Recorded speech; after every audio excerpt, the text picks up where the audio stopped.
Hi friends, welcome to my channel. ఈ mini blog వచ్చేసి అయితే శుక్రవారం అనమాట. మేమైతే కుంకుమ పూజ చేసినాం కదా.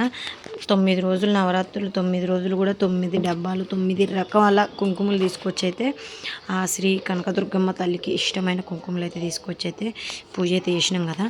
ఈ చేతులు ఏందనుకుంటారా, గౌరమ్మలు అనమాట. నేను చేసిన గౌరమ్మ. అట్లనే మేము కుంకుమ పూజకి బయట అమ్మవార్ల కాడ కుంకుమ పూజ పెడితే అక్కడ కూడా పోయి వచ్చినాం కదా. శ్రీలత చేసిన కుంకుమ పూజ గౌరమ్మ, నేను చేసిన కుంకుమ పూజ గౌరమ్మ, విఘ్నేశ్వరిని చేసినవి మొత్తం అయితే ఇట్లా కుంకుమ పూజలో పెట్టేసి మళ్ళీ కుంకుమ పూజ అయితే చేసుకున్నాం అనమాట. అవి అయితే ఎంత నలిపినా అస్సలు నలగట్లేదు అనమాట. ఎంత గట్టిగా ఉన్నాయి అంటే అంత గట్టిగా ఉన్నాయి. నీళ్ళలో వేసినా కూడా నలగట్లేదు. అయినా మేమైతే కొంచెం నలిపిన అనమాట. నాకైతే కొంచెం నానిపోయినాయి.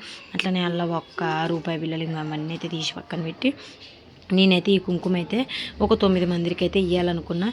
ఈ వీడియో అయితే పార్ట్ 1, పార్ట్ 2 వీడియో కూడా అయితే పెట్టినా. నేను ఇంకా ఎంతమందికి పంచిన అనేది చూపిస్తాను.